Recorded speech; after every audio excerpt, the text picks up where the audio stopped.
May customer na nagpa-laundry at gusto niya makuha yung laundry niya within 4 hours. Posible ba yun?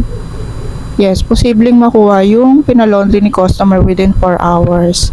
Una, kapag konti lang yung pinalaban niya, 6 kilos below.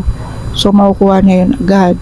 Pangalawa, kung una siya sa pila or siya lang yung customer, syempre makukuha niya agad yun kasi ang wash naman 30 minutes to 1 hour. Tapos yung dryer, 40 minutes to 1 hour din. Depende sa kapal ng tela.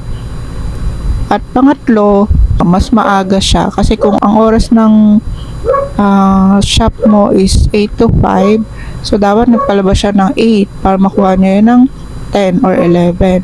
Pero kung nagpalabas siya ng 4 o'clock, tapos gusto niya makuha, syempre negative na yun kasi pa-close ng 5.